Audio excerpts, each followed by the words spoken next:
யாரை எதிர்த்து நின்னாரோ, யார் தன் ஆசாசியா கட்டின ஒரு சத்திரத்தை இடிச்சான ஆட்சிக்கு நிக்கணும்னு வந்தாரோ அவருக்கு எதிராக நடந்துட்டீங்களே.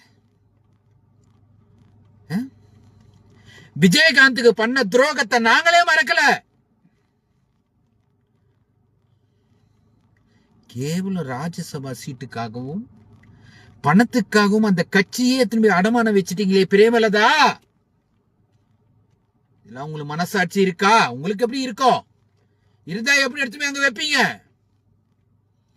அந்த விஜயகாந்த் என்ற ஒரு பேரை அசிங்க பண்ணி அவமானம் பண்ணி குடிகாரன் பொறுக்கி அப்படி இப்படி அது பண்ணா இது பண்ணான்னு சொல்லி சொல்லி சொல்லி அவரை மனசால நோகடிச்சு அவரை சாவடிச்சானுங்களே. அந்த கட்சியில போய் எப்படி சேர உங்களுக்கு மனசு வந்தது? இப்ப தெரியலையா உங்களுக்கு? 42 பேர் செத்தாங்க திமுகன்னு சொன்னீங்களே, இப்ப அது தெரியலையா? தமிழ்நாட்டுல கொலையும் கொள்ளையும் கஞ்சாவும் அபீனும் சுத்துதுன்னு சொன்னீங்களே திமுக ஆட்சியில, இப்ப அது தெரியலையா? காசு கண்ணை மறைச்சிச்சா பிரேமலதா அவர்களே? காசு கண்ணை மறைச்சிச்சா? பார், எதை ஒன்னாலும் மன்னிப்போம் நாங்க. ஆனா விஜயகாந்த் பண்ண துரோகத்தை நாங்க மன்னிக்க மாட்டோம். எந்த மானம் சூடு சொரண உள்ள மாவட்ட தலைவரும் மாவட்ட செயலாளரும் விஜயகாந்த் கட்சியில இருந்தா வெளியேறுவான். நான் சொல்ற சூடு சொன்ன இருக்கிற வெளியேறுவான். தினமும் விஜயகாந்த் ஸ்டேட்டஸ் இன்னைக்கு வைக்கிறீங்க பார் தொண்டர்களே, ஒவ்வொரு மனசுல வச்சுங்க. திமுக ஜெயிச்சா கூட ஜெயிச்சுக்கிட்டோம், ஆனா பிரேமலதா நிக்கிற ஒரே ஒரு 2 தொகுதி ஒரு தொகுதி கூட ஜெயிக்க கூடாது.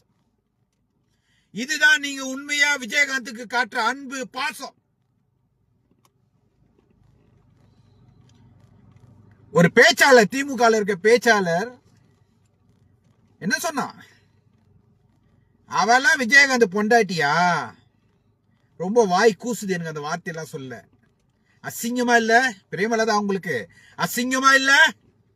காசுக்காக தன் இவ்வளவு நாள் உங்களுக்காக உங்க கட்சிக்காக இருந்தா தொண்டை எவனையும் மதிக்கல. நீங்க சொன்னீங்களே ஒரு வார்த்தை, தொண்டர்கள் ஆசைப்பட்டாங்களாம். எந்த தொண்டர் ஆசைப்பட்டான் சொல்ல? தொண்டர்கள் எதுக்கு ஆசைப்பட்டாங்க சொல்லட்டுமா? நானே அதிமுக கட்சியிலையும் தாவேகா கட்சியில விஜய் கட்சியில மட்டும்தான் உங்களை சேர சொன்னாங்க. நீங்க காசுக்கும் பணத்துக்கும் சீட்டுக்கும் உன் புள்ளிக்கும் உன் மச்சினனுக்கும் ராஜபா சீட்டு கிடைக்கணும்ன்றதால நீ போய் திமுக கட்சியில சேர்ந்திருக்க.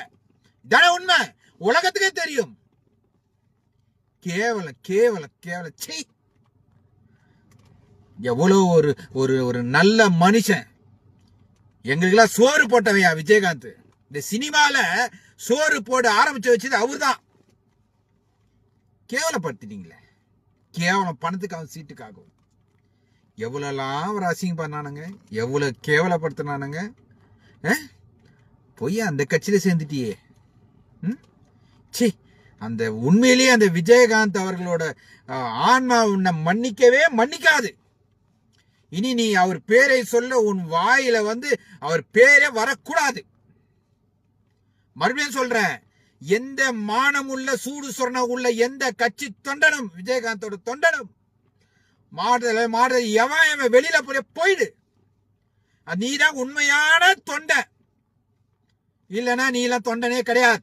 எப்ப விஜயகாந்த் அசிங்கப்படுத்தின கட்சியில போய் இவங்க சேர்ந்தாங்களோ அந்த கட்சிக்கு நான் சப்போர்ட் பண்ணுவேன், சீட்டுக்கு ஓட்டு கேட்பேன், நீ போய் நின்னா அப்ப நீ இவ்வளவு நாள் ஸ்டேட்டஸ் வச்சது, நீ இவ்வளவு நாள் அவருக்காக போனது எல்லாமே பொய், எல்லாமே வேஷம். எப்படி பிரேமலதா அவங்க இவ்வளவு நாள் வேஷம் போட்டு ஏமாத்தினாங்களோ அதேதான் நீங்களும் தொண்டர்கள் பண்றீங்கன்னு தான் அர்த்தம். இதுக்கப்புறம் உங்களோட இஷ்டம். நான் ஒன்னும் சொல்றதுக்கு இல்ல. ரத்தம் கொதிக்குதியா? விஜயகாந்துக்கு பண்ண துரோகத்தை, விஜயகாந்த் செத்ததுக்கு யாரா காரணம்? அவர் குடிகாரன் குடிகாரன் குடிகாரன் சொல்லி சொல்லி சொல்லி சொல்லி சொல்லி பொம்பளை அப்படி இப்படி சொல்லி சொல்லி கொன்னது யாரு? அந்த கட்சியோட போய் நீ சேர்ந்திருக்க.